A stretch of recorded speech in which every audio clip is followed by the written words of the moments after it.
A storm lashed the ancient stones of Ashcombe Manor, rattling window panes and sending shadows scurrying across the grand dining hall. Candlelight flickered over damask and silver, casting wavering halos about the assembled guests. Amidst the hum of anxious conversation, Lady Evelyn Marchmont pressed her gloved fingers together beneath the table, willing herself not to tremble. This was her mother's last gambit parade Evelyn before society. As if the Marchmont name still held weight, as if their fortunes had not dissolved like morning mist. Her mother's voice from the carriage echoed in her mind. "Hold your head high, darling. Smile as though your heart were whole." But now, with the eyes of the county fixed upon her, Evelyn felt anything but whole. A murmur swept the table as the Marquess of Ashcombe entered, his bearing as precise as the cut of his midnight coat.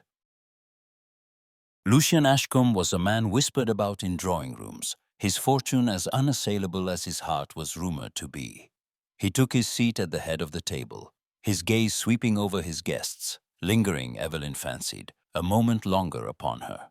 A chill, whether of recognition or foreboding, traveled down her spine. The meal commenced. Crystal clinked and silver scraped upon porcelain, but beneath the veneer of civility, tension crackled. Lady Marchmont's smile was fixed, a porcelain mask over desperation. Evelyn heard snatches of conversation.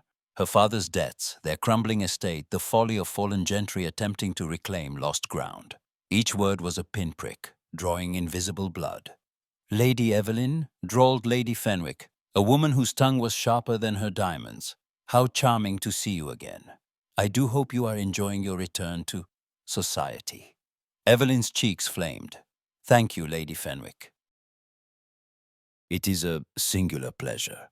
At her side, Lucian's profile remained inscrutable, but she sensed a flicker of amusement in the depths of his grey eyes.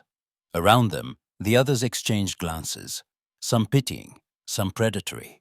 The wine flowed, loosening tongues and sharpening barbs. As the footman refilled her glass, Evelyn caught the snide whisper of a gentleman 2 seats away.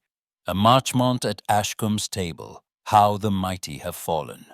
Her grip tightened on the stem of her glass. She forced herself to meet her mother's anxious gaze, then Lucian's, which was colder, more appraising. She would not shrink beneath their scrutiny. When the main course was cleared, Lucian rose, his voice commanding attention with effortless authority. A toast, perhaps, to new beginnings.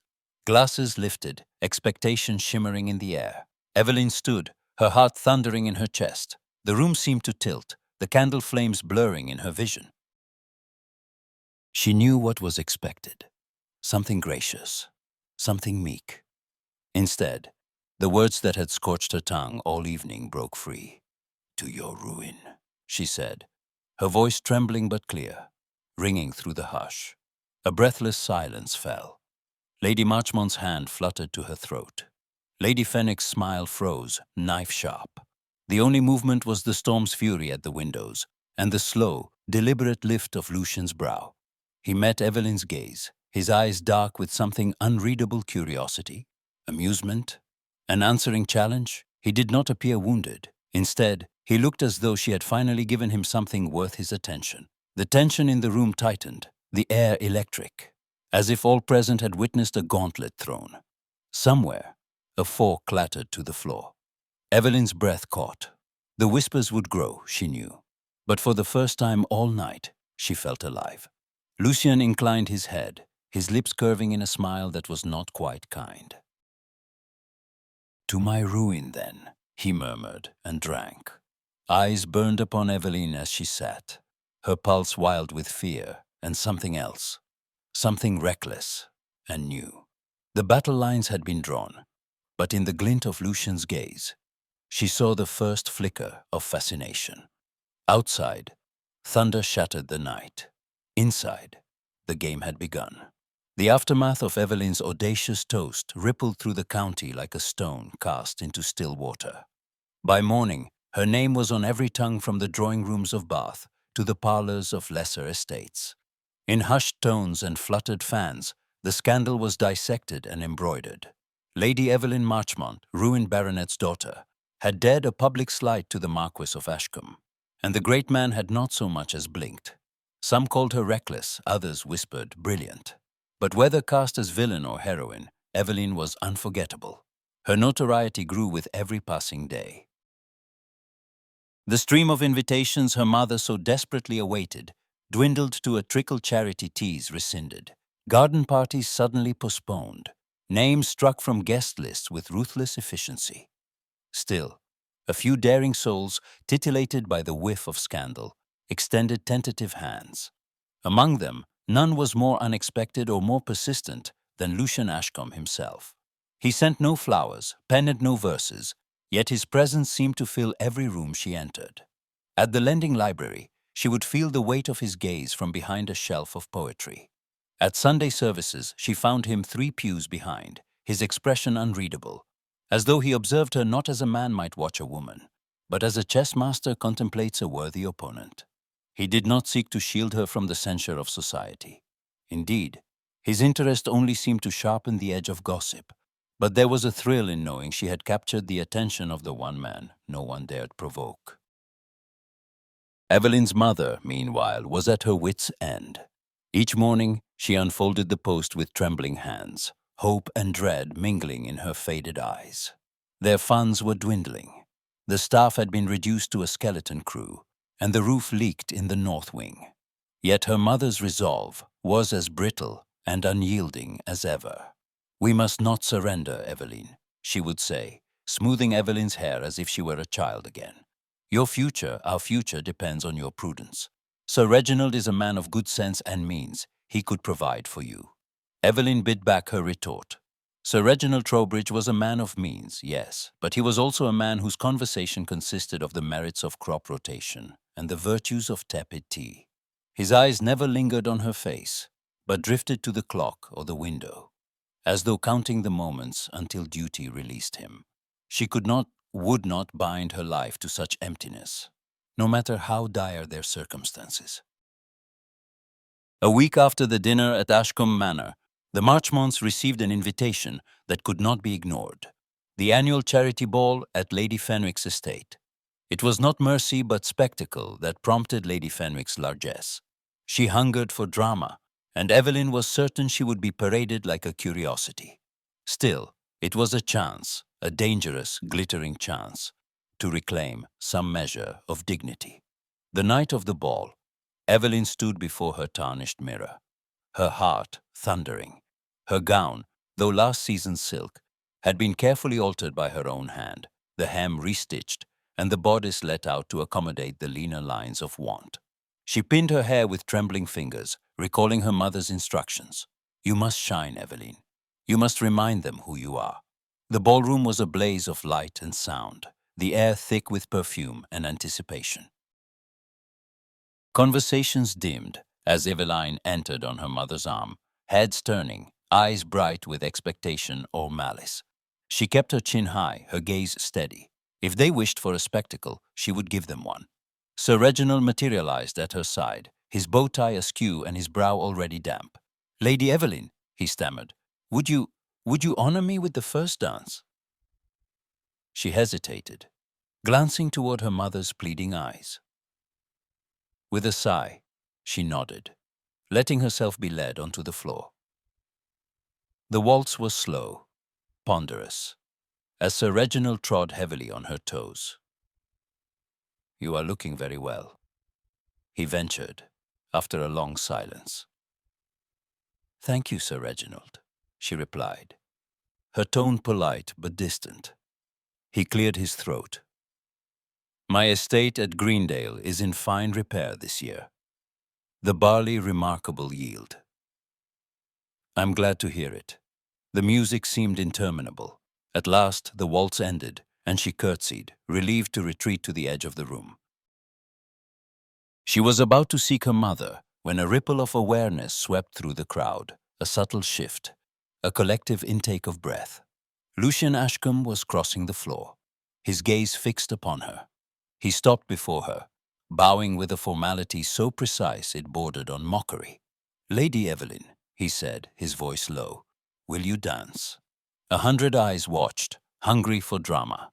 Evelyn hesitated, her instincts warring, one part of her eager to defy, the other to flee. But she would not give these people the satisfaction of her retreat. "I should warn you, my lord," she replied. I have a penchant for disaster. He smiled, a glimmer of admiration in his eyes. So I have heard. Shall we? His hand was cool, but strong as it closed over hers, guiding her onto the floor. The music swelled a waltz, lush and sweeping.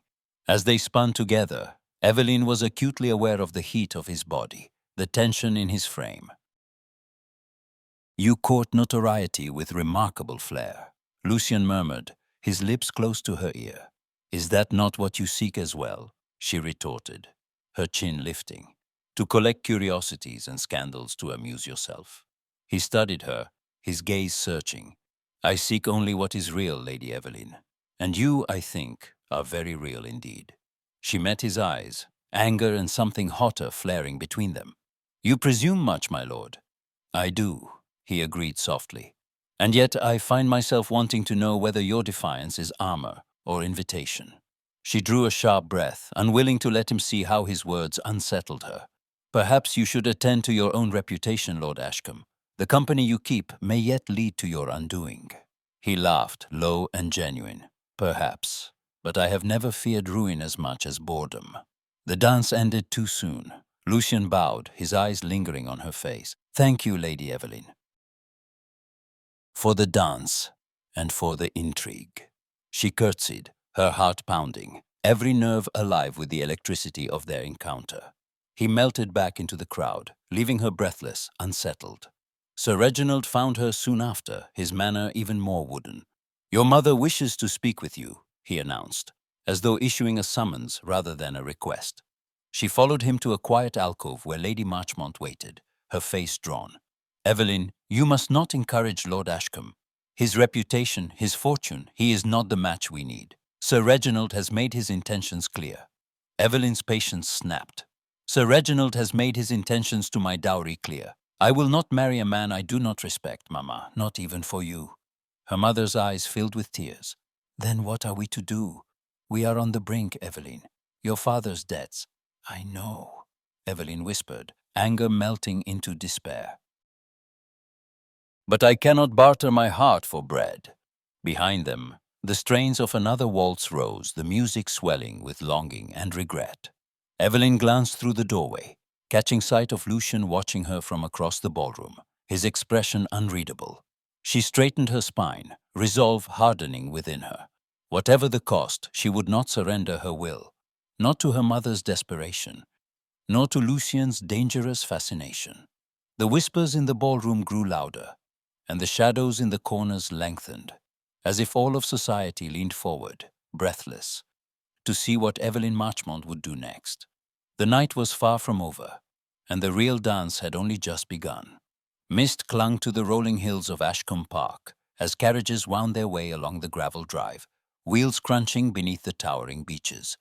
Evelyn, seated beside her mother in the Marchmont's battered landau, watched the grand facade of Ashcombe Manor emerge from the haze. Her pulse thudded with apprehension and a thrill she dared not name.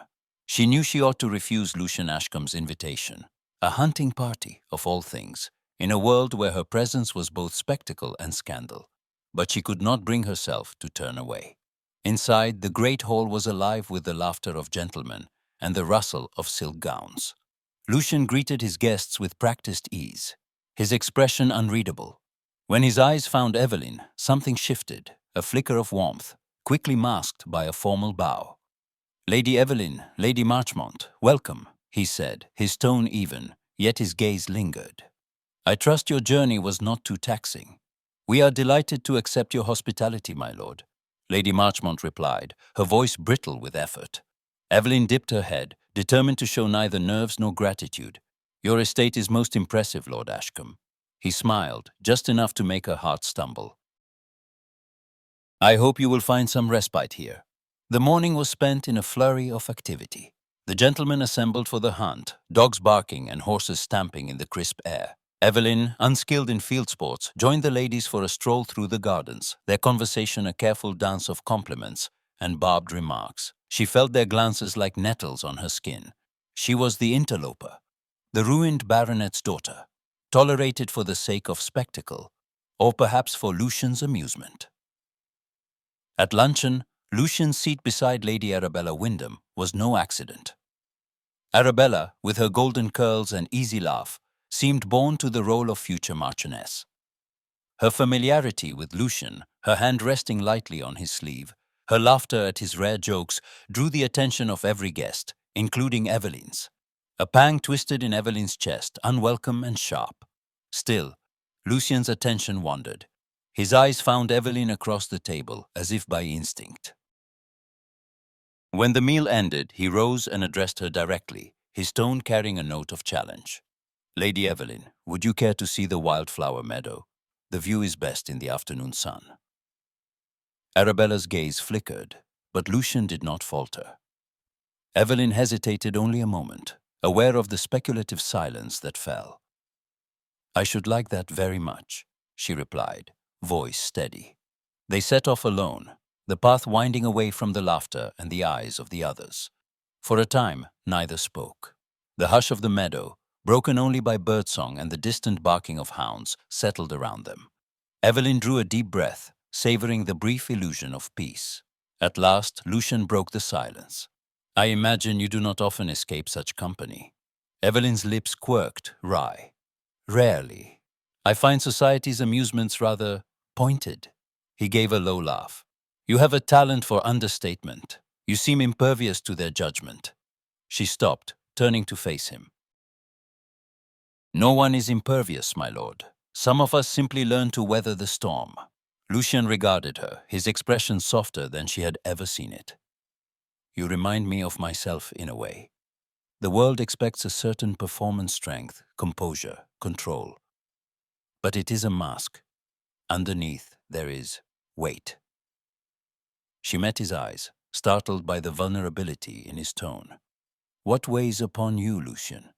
He hesitated, glancing at the horizon. "Legacy.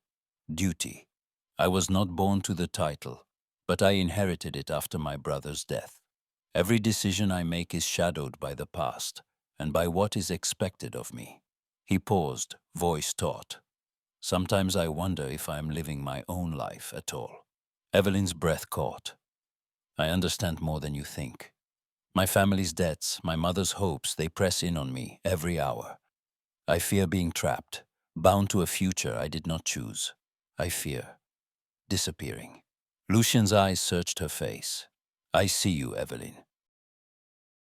Whatever else the world may say, you are not invisible." The words hung between them, intimate and dangerous, for a heartbeat. Evelyn let herself believe in the possibility of being truly seen. A breeze stirred the grass, and she shivered, whether from cold or the nearness of him she could not say. Footsteps sounded behind them, brisk and assured. Lady Arabella appeared, cheeks flushed, eyes bright with something more than mere curiosity. "Oh, Lucian, there you are," she called, slipping her arm through his with practiced ease. Her smile to Evelyn was all teeth. "The guests are searching for you. Your presence is much in demand." Lucian's jaw tightened, but he did not pull away. "Arabella, Lady Evelyn and I were enjoying a quiet moment." Arabella's eyes glittered. "How charming. I hope you will not mind if I borrow Lucian for a time, Lady Evelyn. There are so many matters to discuss, family matters, you understand." Evelyn forced a smile. "Of course. I am certain Lord Ashcombe is much in demand." Lucian hesitated, his gaze lingering on Evelyn, apology and frustration warring in his eyes. "If you will excuse me, Lady Evelyn." She nodded, watching as he allowed Arabella to lead him back toward the house.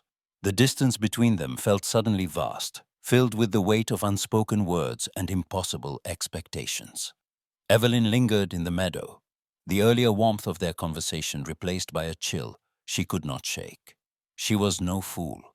She saw how Arabella fit so perfectly into Lucian's world, how her own presence was a disruption, an interloper's folly. The realization stung, sharper than any slight dealt by society. As she returned to the house, the laughter and music within sounded muffled, distant. Lucian was nowhere to be seen. Lady Marchmont found her in the corridor, her expression pinched. "Well?" her mother demanded. "Did you secure his favor?" "Was he attentive?" Evelyn shook her head, her voice barely above a whisper. "He is not free, Mamma. Not as you hope." Her mother's eyes narrowed. But Evelyn moved past her, unwilling to explain the ache that had settled in her chest. That night, as the guests retired and the house fell silent, Lucien stood alone at his window, his gaze fixed on the moonlit gardens. He thought of Eveline's defiance, her candor, her loneliness. His own heart twisted with longing and duty, knowing that his choices would shape not only his own fate, but hers.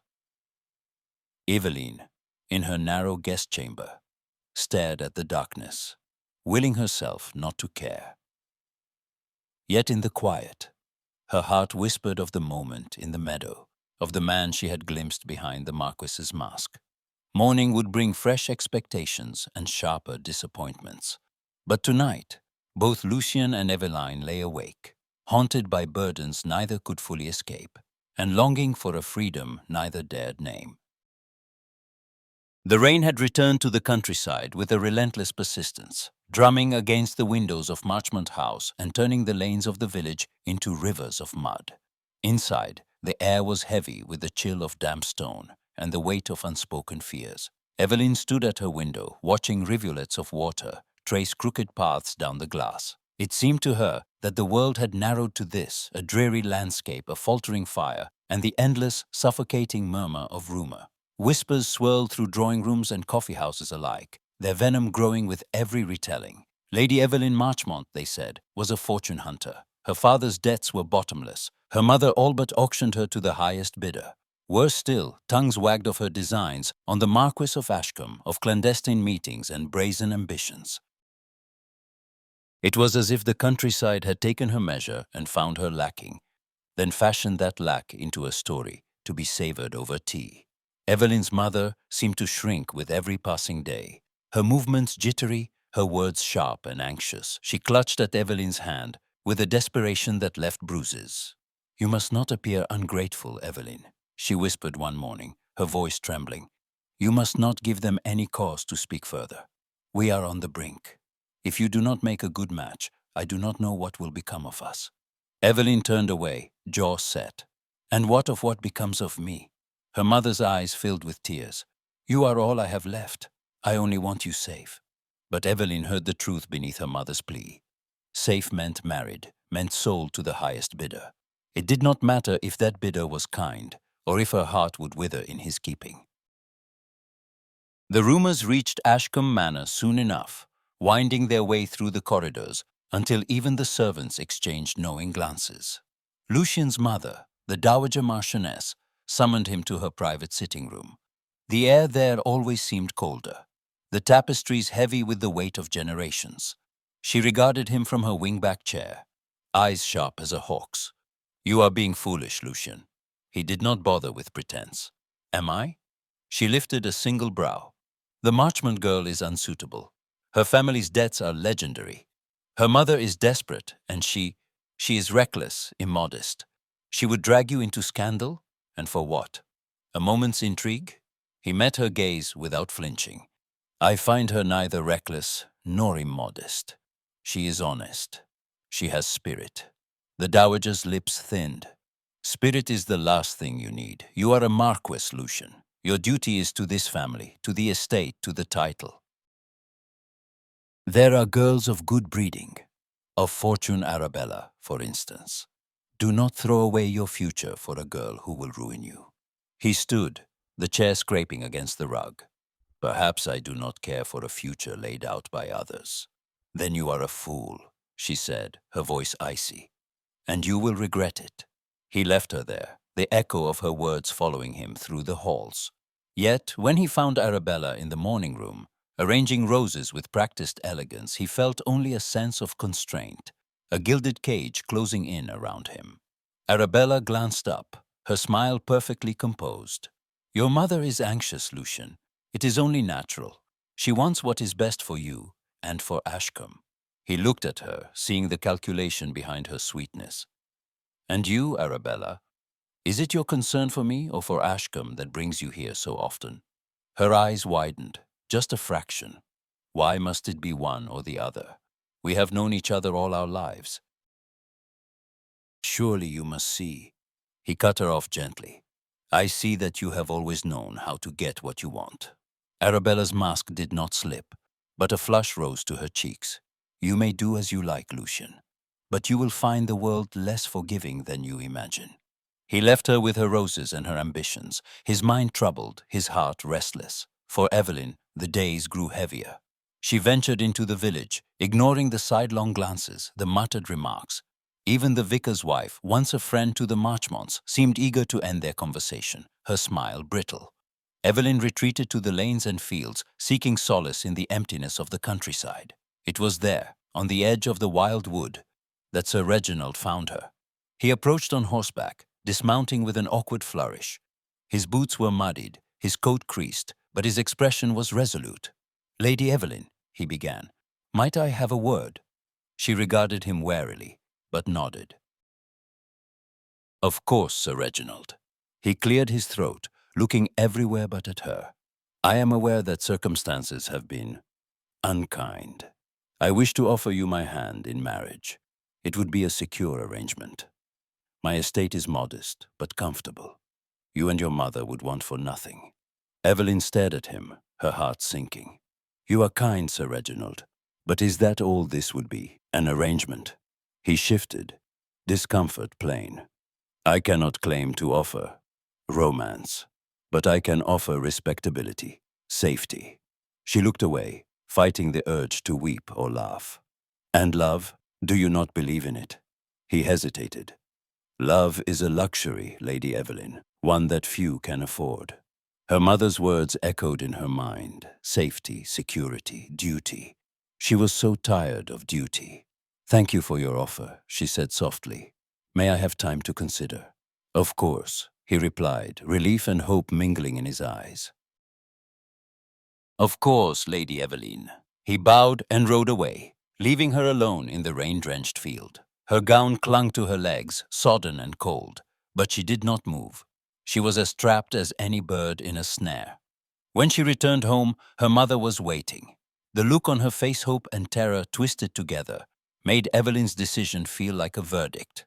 "He has proposed?" her mother asked, breathless. "Yes." "You must accept," her mother insisted, voice trembling. "It is the only way. We cannot go on, Evelyn. The creditors—" Evelyn's voice broke, but she forced it steady. "Mama, do you not wish for me to be happy?"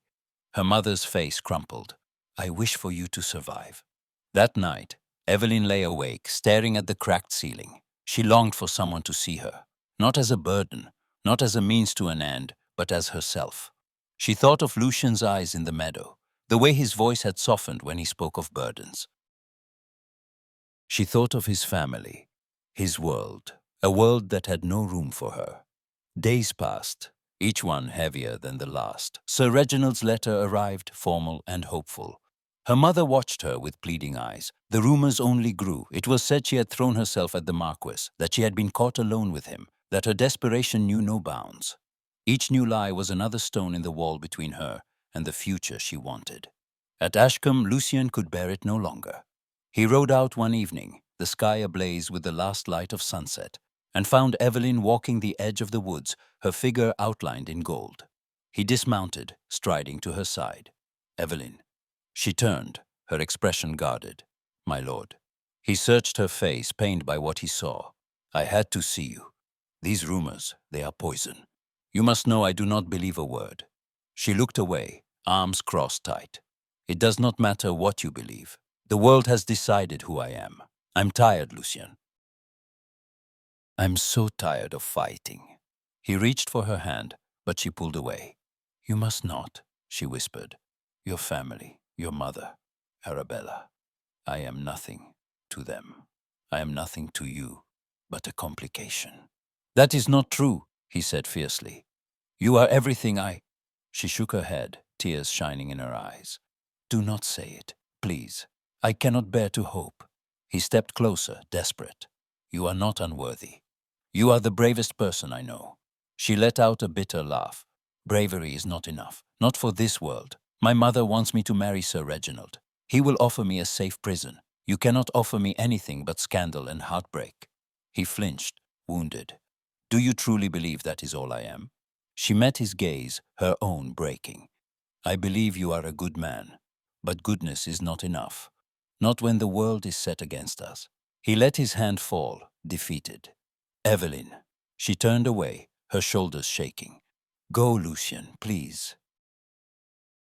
For both our sakes. He stood for a long moment, watching her, torn by anger and longing. Then he mounted his horse and rode into the deepening dusk, the thunder of hooves echoing the turmoil in his heart. Evelyn stood alone beneath the gathering storm, the sky darkening above her. She pressed her fists to her mouth to stifle her sobs. She had never felt so lost, nor so certain that her choices were already made for her. The world had built walls around her, and every door seemed barred. But as the first drops of rain began to fall, Evelyn lifted her chin, defiance burning through the ache in her chest. There must be some way forward, some path not written by rumor or fear. She would not surrender yet. The storm would break before the dawn, and with it perhaps the first glimmer of hope. A single sheet of creamy paper, folded with trembling hands, became the match that set the county ablaze. Evelyn had written the letter at midnight, by candlelight, her words spilling onto the page with all the honesty she could not voice aloud. She had not intended it as a declaration, only a fragment of her heart, a plea for understanding, never meant for any eyes but Lucian's. But fate, as ever, had other designs. The letter never reached him.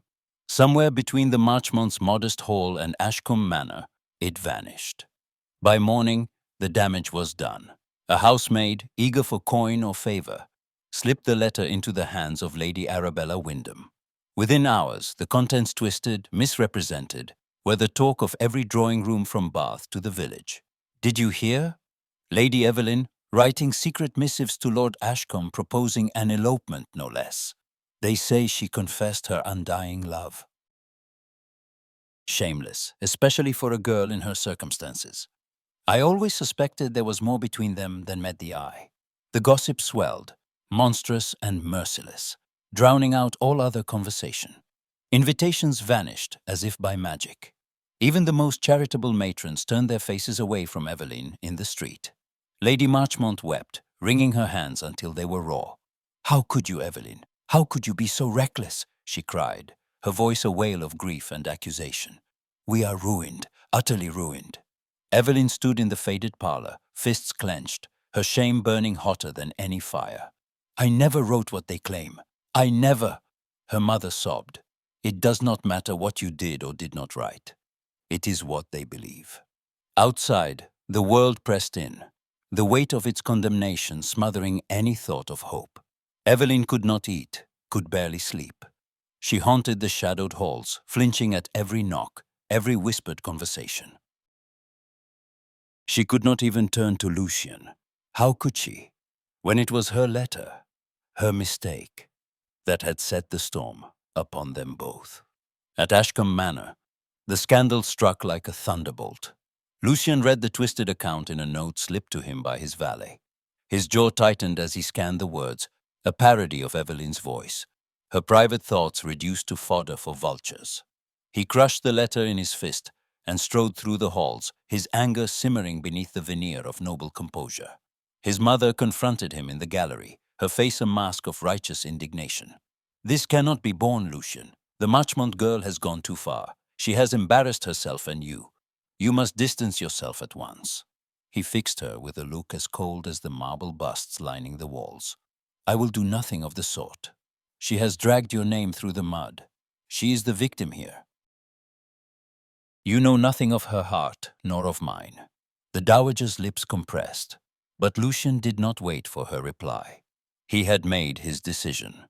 Word spread that Lord Ashcombe would attend Lady Fenwick's garden party, a gathering already thick with rumor and anticipation. Evelyn, compelled by her mother's pleas and her own stubborn pride, arrived with her head high, though she felt every glance like a lash. The garden was a riot of color and malice. Arabella stood at the heart of it, radiant and calculating, dispensing sympathy with honeyed words. "Dear Lady Evelyn, how brave of you to show your face," she said, voice pitched just loud enough for the circle of ladies to hear. "One hopes Lord Ashcombe's affections are not so easily bought."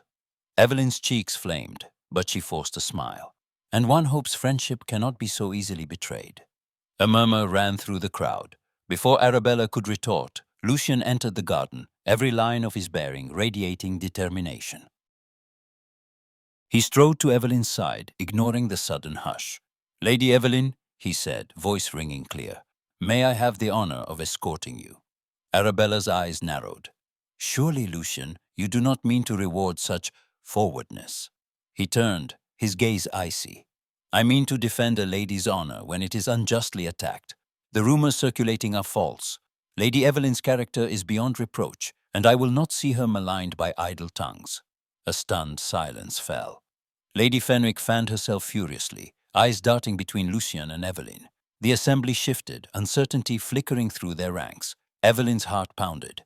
She felt the world tilt, the weight of humiliation giving way, if only for a moment, to something dangerously like hope. Lucian's hand was steady beneath hers, his stance a shield against the world. Arabella's voice, sweet and poisonous, cut through the hush. "How noble, Lord Ashcombe! Yet one wonders at such ardor for a lady of uncertain prospects." He met her gaze with a measured smile. "I value truth above reputation, Arabella. Perhaps you should do the same." With that, he guided Evelyn away from the knot of onlookers, his presence a fortress against their scorn. When they reached the far edge of the garden, he stopped, searching her face. "Are you well?" he asked softly. She drew a shaky breath, her defenses battered but not broken. "I am grateful, but this will only make things worse for you." He smiled, rueful. "Let them talk. I will not see you destroyed for a lie." She looked away, wrestling with shame and longing. "You should not have to rescue me. I do not want to be saved. I want to be believed." Lucian's hand hovered at her elbow, unsure. "Evelyn, She stepped back, her resolve hardening. "You must see that I cannot be bought, Lucian. Not by pity, not by chivalry. If you care for me, do not make me your cause." "I have fought too hard to be more than that." He nodded, pain flickering in his eyes. "I understand. I only wish—" She shook her head, words failing. Around them, laughter and whispers resumed, but a new uncertainty had crept in society's confidence, for once shaken. Arabella watched from across the lawn, her lips tight, her mind already working to exploit the breach. The battle lines had shifted, but the war was not yet won. Evelyn straightened her spine, a new clarity settling within her. She would face the world on her own terms, unbroken, unbought, and unashamed. Whatever came next, it would be her choice. The season's last roses trembled on the breeze, and somewhere in the distance thunder rumbled, an omen, or perhaps a promise, that the story was far from over. A dawn mist lingered over the meadows, softening the world to a watercolor hush.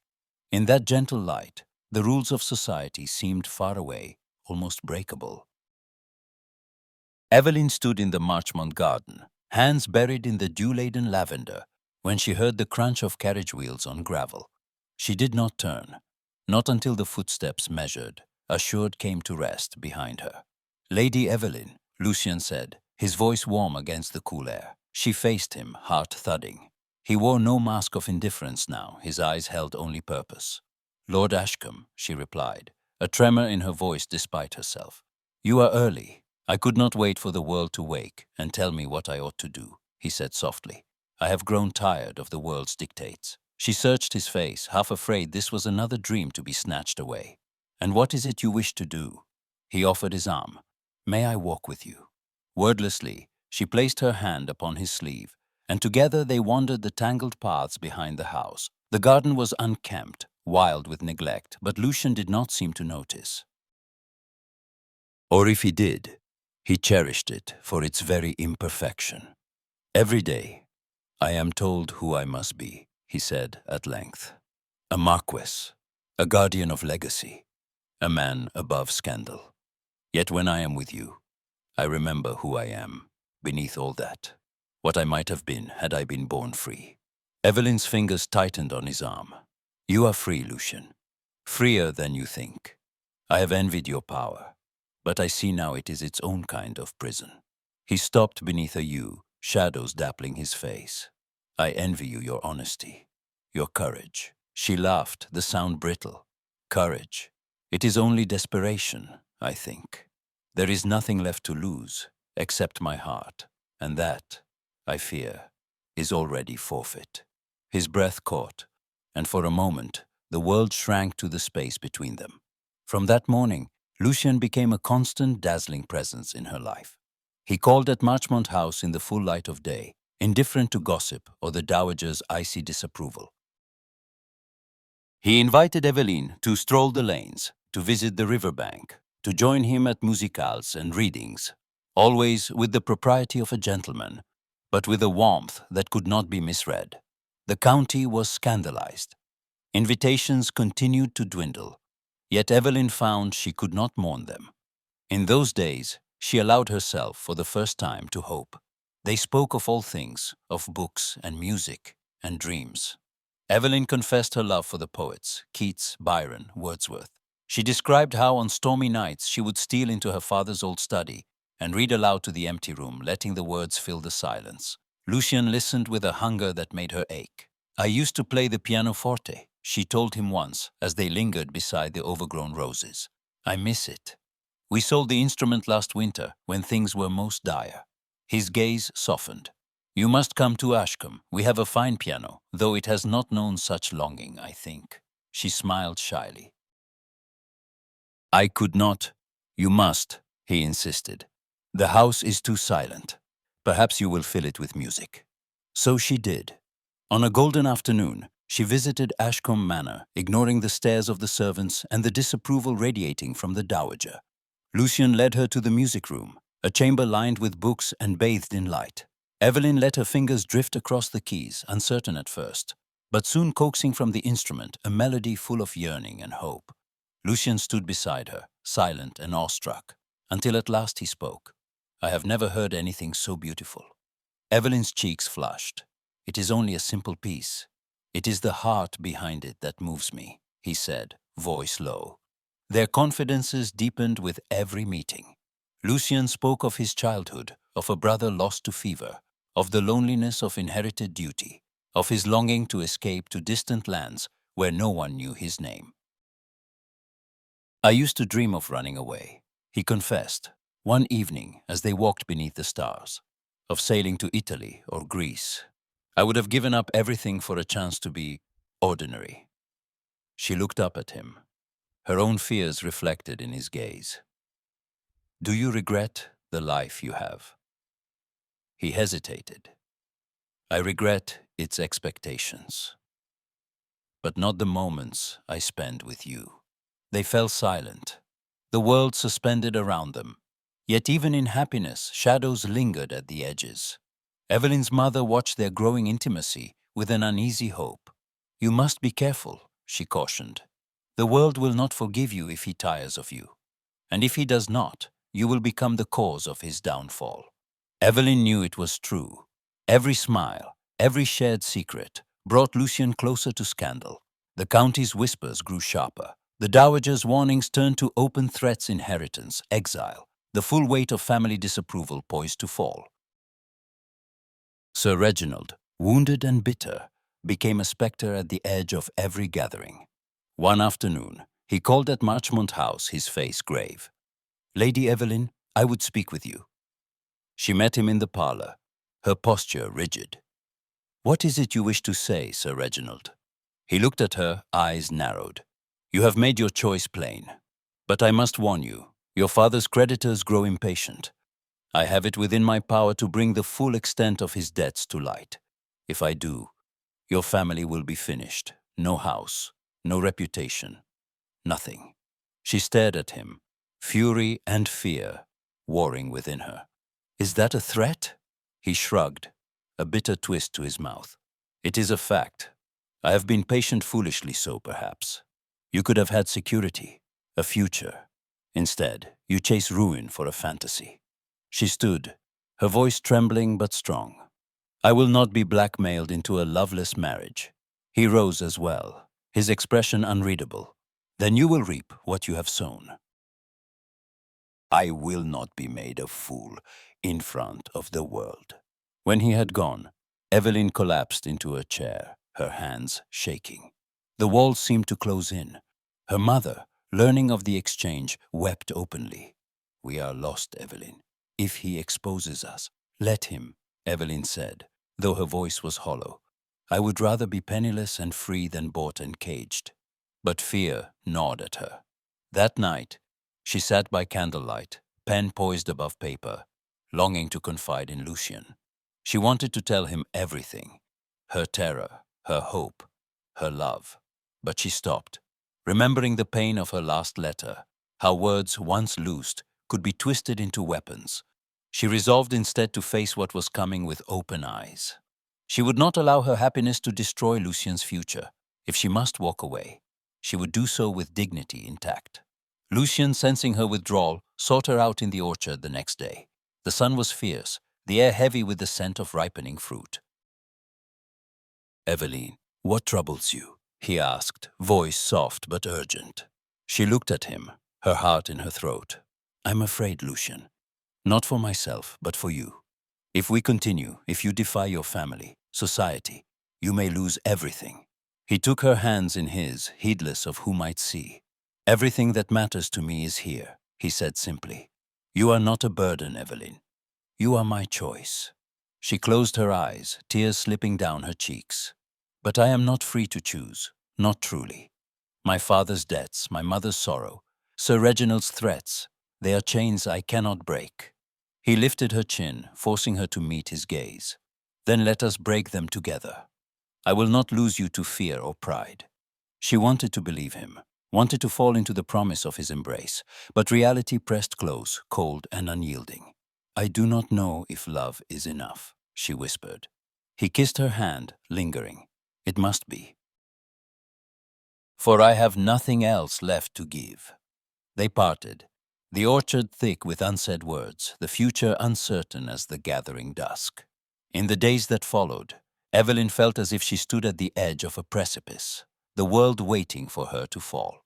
Each encounter with Lucien was a stolen moment, precious and precarious. Each day she braced for the blow that would end everything. A letter, a public humiliation, a final betrayal. Yet, even as fear coiled in her chest, she clung to the hope that love, fiercely held, might yet shape its own destiny. A storm was coming. Eveline could feel it in the air, in every hurried whisper and every anxious glance. But as she looked toward the horizon, she resolved to meet it standing tall, her heart unbroken, whatever the cost. The season's last fete was in full bloom, the Ashcombe ballroom alight with laughter, music, and the shimmer of 100 candles. The air thrummed with anticipation, the eyes of the county ever watchful, eager for entertainment or blood. Eveline stood at the edge of the great room, her gown, a simple blue amidst a sea of jewel-toned finery, her composure as carefully stitched as any seam. Every murmur seemed to brush her name, every glance a spark to the tinder of gossip. Lucien found her by the window, where moonlight spilled across the marble and gilded cornices. He was pale but resolute, his bearing that of a man who had weighed the world's judgment and found it wanting. Without preamble, he took her hand warm, steady, and drew her into the shelter of a curtained alcove.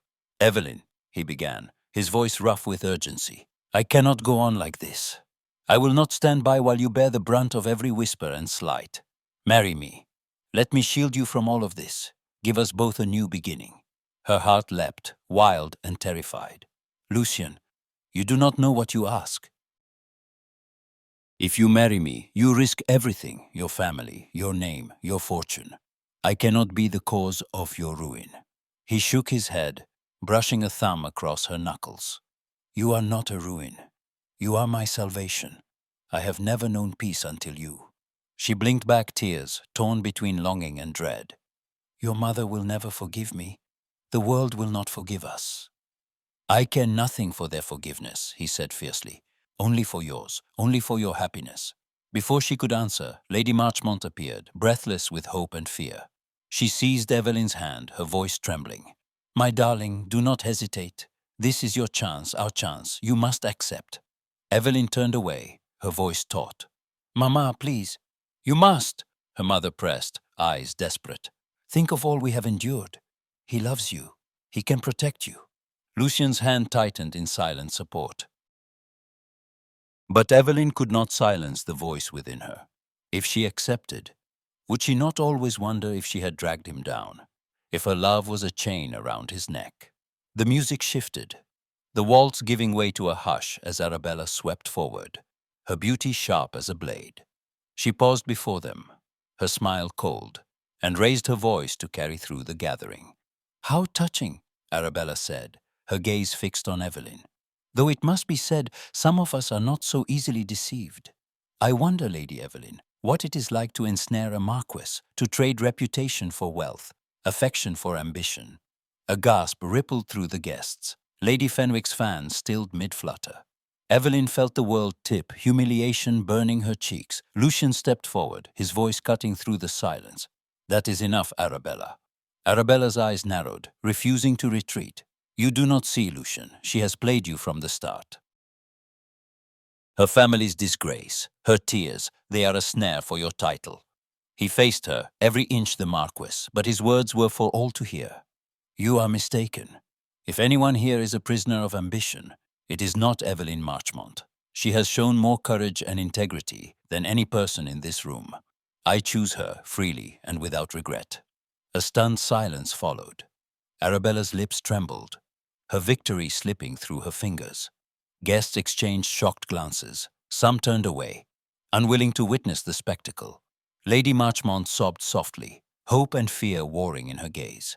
Without another word, Lucian took Evelyn's hand and led her from the ballroom, through the French doors into the moonlit garden beyond. The air was cool and fragrant, the world hushed as if holding its breath. They wandered through the shadowed paths until they reached a marble bench beneath an ancient yew. There, Lucian paused, turning to her in the silvered darkness. "I'm sorry," he whispered. "For all of it, for what you have suffered, for what I have brought upon you." She shook her head, tears glistening on her lashes. "You have brought me hope, Lucian. You have brought me love. But I am afraid." He cupped her face, his touch reverent. "Do not be. I will bear any burden, face any scandal, if it means I may have you by my side." She closed her eyes, her breath trembling. "But I cannot bear to be your ruin. I cannot bear to watch you suffer for my sake." "Then let us suffer together, and find joy where we may," he murmured, his voice thick with longing. He bent his head, his lips finding hers in a kiss that was both a question and a promise. Evelyn felt the world fall away, the sharp edges of fear, the weight of duty, the ache of longing, leaving only the truth between them, searing and undeniable. When they parted, her heart was racing, her soul laid bare. "I love you," she whispered, the words escaping before she could stop them. "But I cannot, not yet. I cannot say yes, while I am still so afraid." He pressed her hand to his heart. "I will wait, Evelyn, for as long as it takes. My love is not so easily shaken." They sat in silence, the moonlight weaving silver patterns through the leaves, the hush between them full of hope and sorrow, and all the things yet to be said. Beyond the garden, the house pulsed with music and rumor. But in the quiet, Evelyn gathered her strength, knowing the true battle was only just beginning.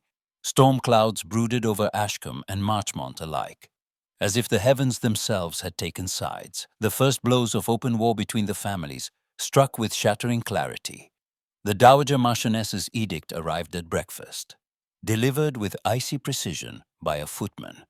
If Lucian persisted in his intentions toward Evelyn Marchmont, he would forfeit his inheritance, his name, and every comfort the Ashcombe legacy could provide. Lucian received the ultimatum in stony silence. He read it once, then again, his mother's script elegant and unyielding. The room, with its polished mahogany and ancestral portraits, felt suddenly airless. He crumpled the letter and tossed it into the fire. "So be it," he murmured, defiance kindling in his eyes. At Marchmont House the air was thick with dread. Lady Marchmont, pale and drawn, clung to hope by the thinnest thread. She watched Evelyn pace the faded carpet, her own nerves stretched to breaking. The news of Lucian's disinheritance struck like a thunderbolt. "You must end this, Evelyn," Lady Marchmont pleaded, her hands twisting in her lap. "I cannot bear to see you blamed for all of it. They will say you destroyed him. They already do." Evelyn pressed her lips together, her gaze troubled. "I cannot abandon him because others demand it, but I cannot be the reason he loses everything." Lady Marchmont's voice broke. "Think of your future. Think of his." But Evelyn was already thinking of futures lost, of happiness bartered for security. When that afternoon, her mother collapsed in a swoon, her frail body yielding to the months of strain, Evelyn's resolve splintered. She summoned the doctor, sat at her mother's bedside through the night, and when dawn crept grey and chill, made her decision. She would seek counsel from the one person she had tried to forget, her father. The road to her father's modest cottage wound through fields gone wild with neglect. When she arrived, she found him at the window, a gaunt figure haunted by regret. He regarded her with surprise, then cautious hope. "Evelyn," he said, voice rough with disuse, "I did not expect to see you." She stepped inside, the past pressing close. "I need your advice, Papa. I do not know what to do. I love him, but everyone says I must give him up. His mother would see him ruined rather than happy with me." Her father's mouth twisted in pain. "Your mother and I made many mistakes, Evelyn. Chief among them was choosing duty above happiness. I thought to save us your legacy, our name. In the end, I lost both, and your mother's heart besides." She knelt before him, tears stinging her eyes. "I'm so afraid. If I let him go, I will regret it forever. But if I stay, I may destroy him." He placed a trembling hand atop hers. "Regret is a poison, my girl. It corrodes the soul. The world will always demand sacrifice, but it is you who must live with the cost. Do not throw your life upon the altar of duty. Choose what brings you joy, before it is too late." His words echoed in her heart as she walked home, the wind tearing at her shawl. Meanwhile, at Ashcombe Manor, Lucian faced his mother in the great hall, sunlight slanting through stained glass to cast them in a tableau of judgment and rebellion. "You would rather see me cast out than happy," he demanded, his voice trembling with contained fury. The dowager, resplendent in black silk, did not flinch. "You are a marquess, Lucian. Your duty is to your family. That girl, she has brought nothing but shame. If you persist, you will be nothing." He met her gaze, unbroken. "Then I will be nothing, but I will be free. I will not marry for ambition, nor deny my heart for the sake of your pride." She drew herself up, her eyes glittering. "You are a fool. I would rather be a fool in love than wise in misery," he replied, turning on his heel. The dowager's fury found a willing ally in Arabella, who had grown desperate as her hopes dwindled. Arabella sought out the old family solicitor, bribing a footman and forging a note, painting Evelyn as a schemer. In her hands, a bill of exchange and a letter, clumsily imitated in Evelyn's handwriting, became damning evidence of supposed impropriety. A request for hush money, a veiled threat to expose Ashcombe's secrets if Lucian did not marry her. The next day, the dowager summoned Evelyn to Ashcombe Manor. The summons was not a request, but a command. Evelyn arrived alone, her head high, though her heart hammered in her chest.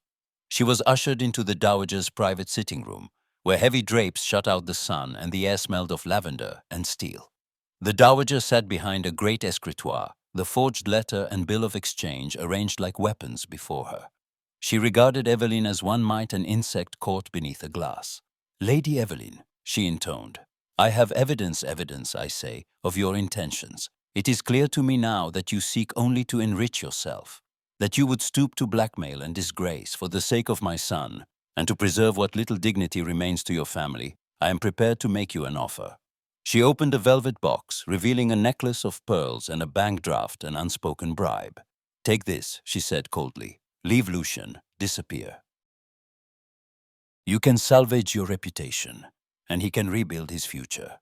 Do not imagine you are the first to accept such terms." Evelyn stared at the pearls, her pulse roaring in her ears. Rage and sorrow warred within her.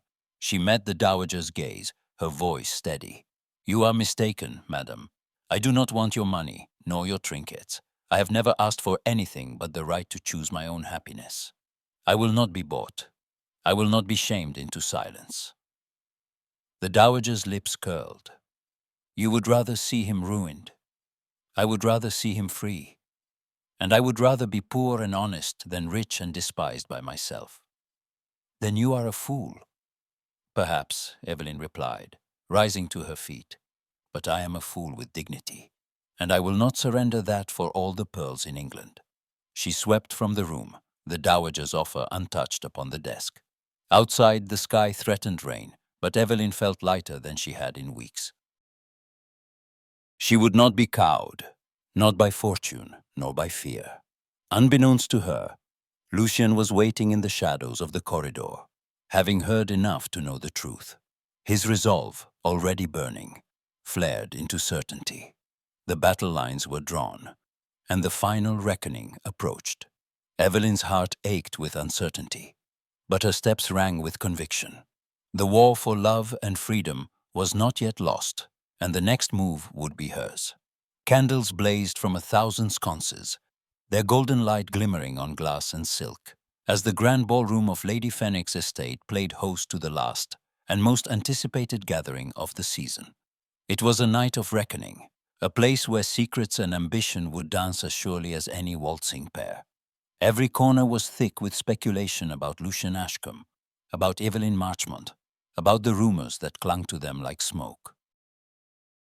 Evelyn's heart raced as she descended the marble stairs on Lucien's arm, her mother's handkerchief tucked into her palm, the talisman of 1,000 hopes and anxieties. She wore a gown of midnight blue, simple yet elegant, her head held high. Lucien's presence beside her was steadying, a silent vow against the eyes that followed their every step. He wore his defiance like armor, offering her a quiet, encouraging glance as the crowd parted before them. The whispers began at once, a restless current. There they are, brazen, after all that's been said. He will ruin himself for her. She has bewitched him. But when Evelyn met the gaze of the onlookers, she saw not only condemnation but curiosity, even grudging respect. The first waltz began, a swirl of sound and color. Lucien led her onto the floor, his hand warm at her waist. Their movements were poised, each step a declaration. When the music paused, they stood in a hush, the center of attention. It was then that Arabella struck. Gowned in icy silver, she advanced on them, her chin high, her expression righteous. "I am sorry to disturb your celebration," she announced, her voice carrying to every ear, "but I cannot allow such deceit to go unanswered." She produced a folded letter and a bill of exchange, brandishing them for all to see. "Evidence," she said, "of Lady Evelyn's duplicity, her attempt to blackmail the Ashcombe family." A collective gasp swept the room. The Dowager Marchioness, standing nearby, looked triumphant. Lucien's jaw tightened, but he did not release Evelyn's hand. Evelyn's breath caught. For a moment, she saw her hopes dashed, the trap closing. But then, from the cluster of family near the dais, a clear young voice rang out. "That is not Evelyn's handwriting," declared Miss Cassandra Ashcombe, Lucien's younger sister. She stepped forward, her cheeks flushed but her eyes steady. "I have seen her letters, and I know her hand. Moreover, I witnessed Lady Arabella with my brother's writing desk. She took paper from it, and I found her copying Evelyn's style only days ago." Arabella's composure cracked. "How dare you?" Cassandra pressed on, producing a scrap of the same blue paper, torn from the wastebasket, which matched the forged note. "Here is the proof. The seal is my brother's, not Evelyn's. Lady Arabella is the only one who could have staged such a deception."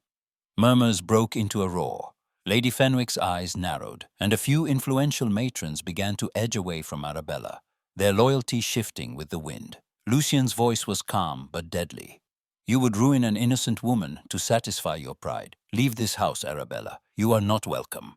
The dowager, humiliated, could only stare at her son and daughter as the tide turned against her. Lucien's arm encircled Evelyn in silent support. Sir Reginald, meanwhile, had been circling the edges of the crowd, eyes cold with calculation. As the commotion faded, he cornered Evelyn, voice low and hard. "You may have fooled them, but you cannot escape your father's debts. I shall see you ruined yet." Before Evelyn could reply, Lucian appeared at her side, his presence a shield. "There will be no more threats, Sir Reginald. Your hold over the Marchmonts is at an end." Reginald's eyes narrowed. "And how will you manage that?" Lucian's smile was slight but victorious.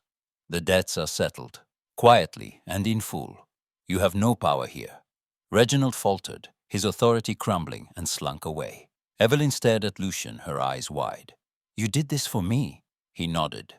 "Not out of pity, but out of love. I could not bear to see you caged by another's malice." The crowd, having witnessed the spectacle, now murmured in new tones. Lady Fenwick inclined her head to Evelyn. "You have borne much with dignity, Lady Evelyn. Perhaps you have taught us all something of courage." Several others once cold offered quiet words of support. The tide, at last, was turning. Evelyn's heart trembled with relief, gratitude, and a soaring, terrifying joy. Lucian drew her to the edge of the dance floor, where the world seemed to fall away. He took her hands in his, voice low and fervent. "I have loved you from the first moment you defied me. I love your strength, your spirit, your wit. Will you marry me, Evelyn? Not out of duty or desperation, but because you want to, because you are free to choose." For the first time, Evelyn felt the weight lift from her shoulders. She was not a burden, not a victim, not a pawn. She was herself loved, respected, and, finally, free. Tears shimmered in her eyes as she smiled. "Yes, Lucian, I choose you. I choose us." He gathered her into his arms as applause erupted around them, their courage and constancy winning over even the most stubborn of hearts.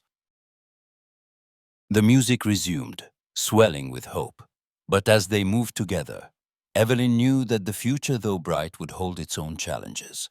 Love had triumphed, but the world had not changed overnight. There would still be battles to fight, secrets to uncover, and wounds to heal. Yet tonight, beneath the blaze of candlelight and the hush of whispers turned to cheers, Evelyn was no longer afraid. She had found her voice, her love, and at last, her place in the world.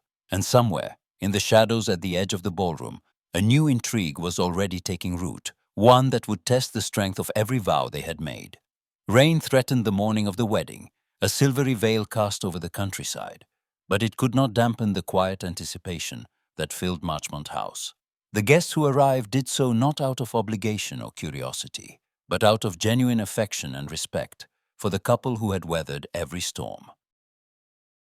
The gathering was intimate, a far cry from the grand society weddings of the ton.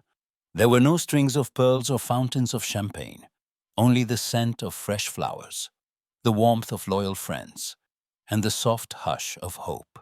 Evelyn stood before her mirror, her gown simple ivory muslin trimmed with a row of delicate lace she had sewn herself. Her hands trembled, not with fear, but with the enormity of the moment. Behind her, her mother dabbed her eyes with a handkerchief already sodden with tears. "My darling," Lady Marchmont whispered, her voice thick with emotion, "if your father were here, he would be so proud. I am so proud." Evelyn turned, drawing her mother into a fierce embrace. "We are here, Mama. That is what matters." In her mother's eyes, Evelyn saw relief and gratitude emotions that no longer stemmed from desperation, but from the knowledge that Evelyn had chosen happiness on her own terms. Downstairs, Lucian waited with Cassandra at his side. He wore a suit of dark blue, crisp and understated, his expression serene.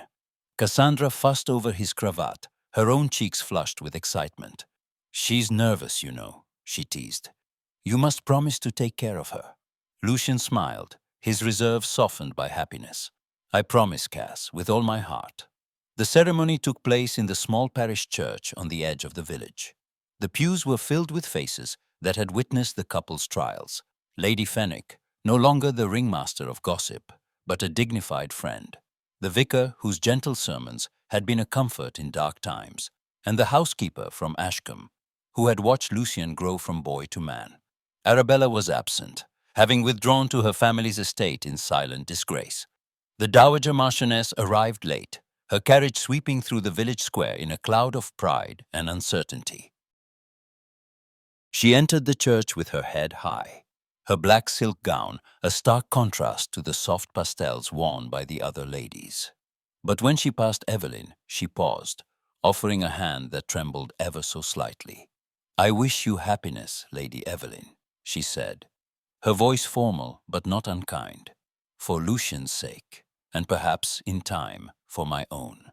Evelyn curtsied, meeting the dowager's gaze with a calm dignity. "Thank you, madam.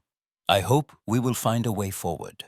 The ceremony was brief and sincere. Lucian and Evelyn exchanged vows in low, steady voices, their hands entwined.